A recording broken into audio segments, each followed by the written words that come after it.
And stay live for you guys. I'm in Bali. If some of you don't know, I've been here for the month of November. I I was due to host a retreat, but of course, with all the volcano scares in the media, people ended up canceling, and yet it all worked out in divine order as it does, really, as a spiritual sovereign being. I ended up having an amazing photo shoot with someone named Brian Crawford Green, and have pioneered a really solid relationship with my colleague Katie, and we call ourselves Team Love.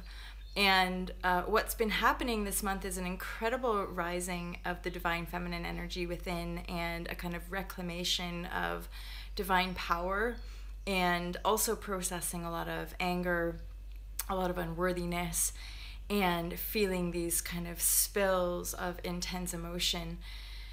And then on the day I was set to fly out, November 26th, in the evening, and I arrived at the airport and my flight was canceled. And some of you know, I don't watch the news, and I haven't done for almost 10 years. It's a pillar, a foundational pillar in my book, The Fearless Life Guide, basically regarding a transformation, spiritual transformation, and how to be completely free, basically. And a foundational pillar is to unplug, so you don't watch the news. And I was aware, like, the point is when you live in the flow, like, all the information you need on your path or for your purpose always drops in. So I was fully aware of this volcano, but even right before we flew out, they dropped the warning, and like everything was fine, and everything was fine the whole time. And oddly, I end up visiting a place called Lombok, and once we got to Lombok, there was a massive energy shift in actually both of us. We started to feel like really tired, and the energies there were just really, really calm. And we ended up actually seeing a picture, like, from across one of the hotels we went to eat at, we could see Mount Agung. And Katie actually said, like, "Hey, is that a cloud?" And I'm like, "No, that must be steam coming out the volcano." And so anyway, I show up on Sunday. It's now Wednesday, to catch my flight, and it's canceled. And I find a corner in the airport just to meditate, and realize I shall try to book myself another flight. So I booked another flight for Tuesday, which was the day that Katie was meant to be leaving and going to Thailand. And of course, since then, Mount Agung has had further eruptions, and the ash cloud has meant that the airport in Bali has now been canceled closed for 2 days. So there's been no flight activity going in and out of the island. Certain airlines are still flying out depending on their pathway, but there's tens of thousands of tourists actually stranded here. Now, those of you who do watch me and follow my channel, you know that I always look at things from a spiritual or kind of divine or cosmic perspective. And although I've been definitely feeling waves of panic and waves of like, what the fuck is happening? Where are we gonna go? But all of that, I'm having to basically meditate a lot more and withdrawal, and really be conscious of the energies that I'm feeling. So one thing that is just kind of very obviously relevant is the fact that the last time Mount Agung erupted was 1963. So it's just saying that I have a really bad connection. I'm gonna give it like a moment, hoping that it might kind of improve as I have a sip of my Bali coffee. So the last time that Mount Agung erupted was 1963. Now, you guys know that the 60s and 70s was a very revolutionary time, with a kind of uprising in humanity. So I'm very aware that we are certainly in a very real way headed toward more revolutionary activity on a global scale, and more uprising. Not just the physical uprising, but of course the energetic shift, the mass awakening, that quantum leap in our human perspective which is really going to be altering the landscape of how we operate on this planet for the better, actually. Even though what we're sort of seeing acted out on the global scale, i.e. like a volcano, which appears and is, to a certain degree, very destructive. It will kill everything in its path, right? And yet, what comes after a volcano is a rebirth, is a recycling, is new energy and new gifts and new rewards for the people of that land and for the earth herself. So we can look at that on the kind of collective level and see that many of us are going to go through the same thing. We're going through transformation. We're essentially dying to our old way of perceiving and being birthed or kind of recreating a new way of perceiving ourselves in relationship to this planet and to the collective, to all human beings on this planet. So,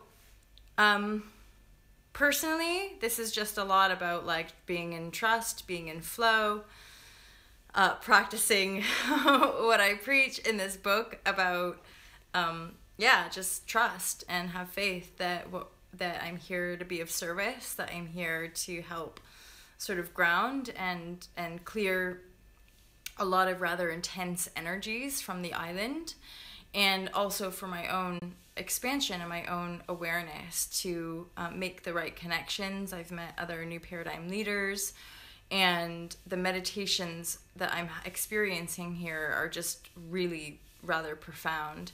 And, you know, when we're letting go of old cycles, it's always kind of painful and it's always profound. And yet, all in one day, or even all in one kind of breath, we can see the emergence of a new life path unfolding and being supported like we never kind of imagined ourselves to be supported, and feeling the divine energies in a way that are just, it's really exquisite, like divinity and light and that kind of power. And that's, to me, part of the contrast of our own expansion, is to basically go through the pain and go through the suffering for our own soul's growth, to learn how to almost refine our ability to use our energy for the good of all, for a harmonious kind of evolution and experience on this planet, and to really practice having as much love and compassion for all humans and all sentient beings,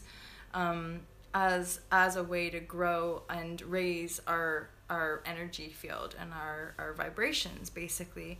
I still processing letting go of certain things.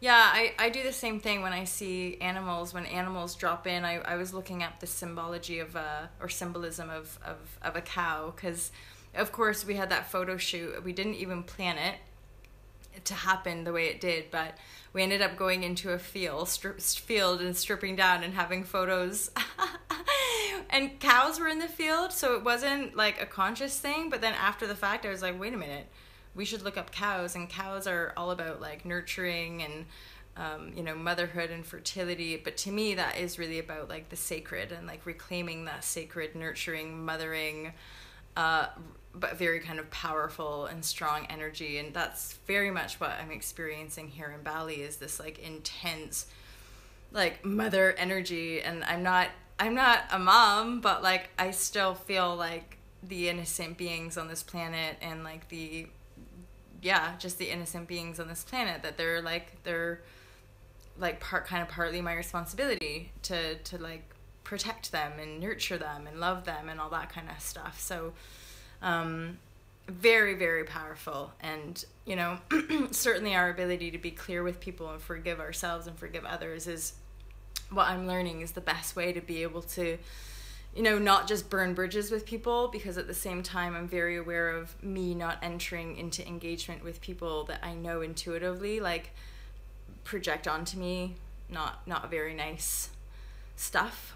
So I'm having to really break free and walk away from my own old unworthiness patterns of trying to please people that perhaps carry like still fears and superiority complexes, and like, you know, out of my own unworthiness, like trying to please people and like keep everything really nice, when I've just had to realize like there's nothing I can do about people who are gonna project their own beliefs onto me, you know, their own perspective. And that's that's the strength of just being present, but at the same time having the courage and strength to just fucking love the shit out of people, but like know your heart and be like,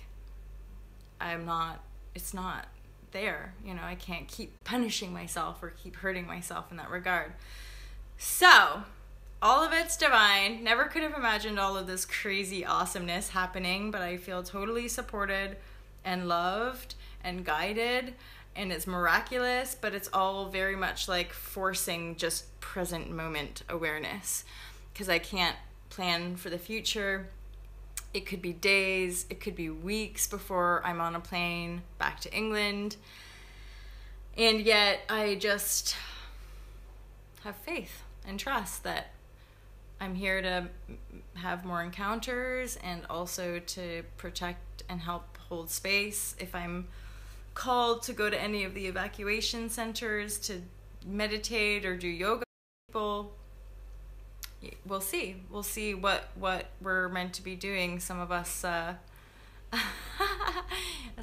kind of love light warriors or whatever, divinity path workers. We'll see what we're called to do while we're here in Bali, but the energies have without a doubt been completely transformative, and I know that from here on out nothing will ever really be the same, but I'm happy for it, and the transformation is complete and yet ongoing, always ongoing. So thanks so much. My phone's flashing at me, really bad connection, so I'm sorry if this is kind of choppy and cutting in and out. I hope that it was in some way useful to you or insightful to you. We're in for some pretty epic times on this planet. If you want to get involved, well, maybe we're all in that kind of space of just like, you know, feeling where we are, you know, feeling and being in the moment. It's not good or bad or right or wrong. It's just what it is. So, yeah, if you want to get involved, by the way, Dan, thanks for tuning in. Appreciate it. For other people that are watching this, if you want to get involved, you can buy the book. You can visit altalove.com. You can join the Fearless Life Tribe to get more sort of tailored updates based on the kind of tribe energy and the feedback from the tribe. Alta Love has just launched a kind of eco-sustainable fashion small apparel and accessory line. So we have a couple t-shirts and sweatshirts and a tote bag. We're going to be pioneering and joining the plastic-free movement. We're going to be more vocal in advocating vegan and plant-based diet and kind of lifestyle. And yeah, just keep spreading the love and radiating love to the best of our ability. So if you want to get involved, please subscribe, follow Instagram. I'll put all the links in the description box at some point. Thank you so much, and I look forward to speaking to you guys very soon. Lots of love. Peace out.